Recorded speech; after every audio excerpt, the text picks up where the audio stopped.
कैसे हो? अच्छा, आई होप आपने कैपिटल एंड रेवेन्यू का पार्ट 1 देख लिया होगा क्योंकि आज हम पढ़ेंगे पार्ट 2। अगर आपने पार्ट 1 नहीं देखा तो पहले वो देख लो, उसके बाद ये देखना, ठीक है? तो इससे पहले वाले पार्ट में हमने बात की थी कैपिटल और रेवेन्यू एक्सपेंडिचर के बारे में। आज हम बात करेंगे कैपिटल और रेवेन्यू रिसिप्ट्स के बारे में। ठीक है, रिसिप्ट्स एक तरीके की पेमेंट होती है या हमारी इनकम जो हमें डिफरेंट सोर्सेस से मिलती है।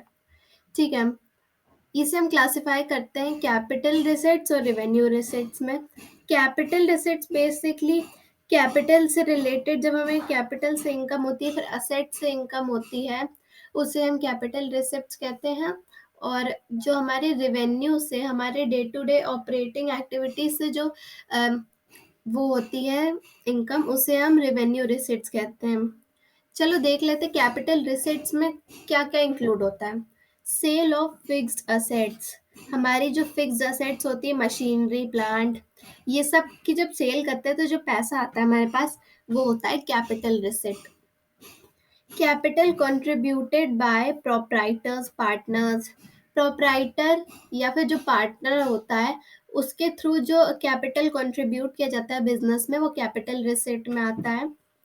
इशू ऑफ शेयर्स और डिबेंचर्स, हमने अपनी कंपनी के शेयर्स या डिबेंचर्स में से कुछ इशू किया ताकि पब्लिक उसे सब्सक्राइब कर सके, तो जो उससे पैसा आएगा वो भी कैपिटल रिसिट्स में आएगा। वे ऑफ लोन्स, लोन्स जो हमारे होते हैं उससे भी जो हमें पैसा मिलता है वो भी कैपिटल रिसिट में आएगा। ठीक है, रेवेन्यू रिसिट में देख लेते क्या क्या आता है। Sale of good, sale of goods, हमारे गुड्स के सेल से जो हमारे पास पैसा आता है, हम गुड्स सेल करते हैं, वो कैपिटल सॉरी रेवेन्यू रिसिट्स में आता है। कमीशन और फीस फॉर सर्विसेज, हमारी हमने कोई सर्विसेज प्रोवाइड की, उससे जो हमें फीस मिलती है, फिर कमीशन किसी वर्क का मिलता है, वो रेवेन्यू रिसिट्स में आता है। इंटरेस्ट और डिविडेंड रिसीव्ड ऑन इन्वेस्टमेंट्स, हमें डिविडेंड मिला अपने हमारे शेयर से, या फिर हमारे लोन हमने दिया और उससे इंटरेस्ट मिला, इन चीज़ों से जो इनकम होती है वो भी रेवेन्यू रिसिट होती है। ठीक है, अच्छा, जो कैपिटल रिसिट्स होती हैं वो नॉन रिकरिंग इन नेचर होती है, मतलब बस एक बार होती है, एक बार मिलती है हमें, बार बार नहीं मिलती। रेवेन्यू रिसिट्स जो होती हैं वो हमारी रिकरिंग इन नेचर होती हैं। रिकरिंग इन नेचर मतलब बार बार अकर करती हैं। सेल ऑफ गुड्स तो बार बार होती रहती है हमारी, एक बार थोड़ी, एक गुड सेल किया फिर खत्म, ऐसा नहीं होता ना। तो अब चलो इसका एक क्वेश्चन देख लेते हैं हम। State whether with reasons whether the following receipts would be treated as capital or revenue। अच्छा, रीजन में तो आई गेस आप लोग समझ ही गए होगे क्या लिखना है। रेवेन्यू रिसिप्ट्स क्यों है उसमें लिख देना, यही जो मैंने ऊपर पॉइंट्स लिखे हैं उसमें से जो भी हो वो लिख देना। मतलब amount receive from sale of goods या अमाउंट रिसीव फ्रॉम फीस और सर्विसेज इज रेवेन्यू रिसिप्ट। ठीक है, चलो देख लेते हैं। ₹5,000 received from a customer whose account was previously written off as bad। एक तरीके से बैड डेट्स कह सकते हो आप। मतलब आपने किसी कस्टमर आपके कस्टमर को आपको पैसा देना है लेकिन वो नहीं दे पाए, तो हमने उसे राइट ऑफ कर दिया कि नहीं मिलेगा, लेकिन फिर वो पैसा हमें मिल गया।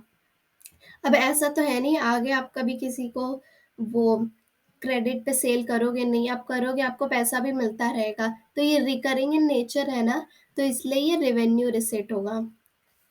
₹2,000 receive from the sale of an old machine, old machine की सेल की आपने, सेल ऑफ फिक्स्ड असेट है ना, तो ये होगा कैपिटल।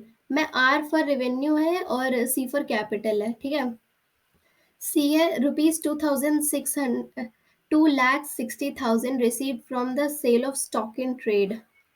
अब हमारे जो स्टॉक है उसका सेल किया हमें, सेल ऑफ गुड्स, तो ये क्या होगा, revenue receipt. ₹5 lakh is contributed by a partner as a capital, ये क्या होगा, ये कैपिटल रिसिट होगा, क्यों, अभी मैंने बताया था आपको, कैपिटल कंट्रीब्यूटेड बाय प्रोप्राइटर्स और partner. Took a loan of ₹10 lakh from Punjab national bank. अच्छा, जो लोन से हमें पैसा मिलता है, वो क्या होता है? Capital receipt. Hmm, next is rupees 4 lakh as subsidy from state government. ये रेवेन्यू रिसिट होगा, ऐसा क्यों? क्योंकि यार जो सब्सिडी होती है, वो एक तरीके से रिकरिंग इन नेचर होती है, आपको रेगुलर बेसिस पे मिलती है गवर्नमेंट से, ठीक है? इसलिए रेवेन्यू होगा। Received 8 lakh as grant from state government for the construction of quarters for the staff। इसमें कंफ्यूज मत हो जाना। ग्रांट जो आपको होता है वो बस एक ही बार मिलता है, आपने काम किया आपको पैसा मिल गया, ये एक बार मिलता है, इसलिए कैपिटल रिसिट होगा, ठीक है। आई होप आप लोगों को समझ में आया होगा। कोई डाउट हो तो आप मुझे कमेंट करके बता सकते हो। And thanks for watching, bye.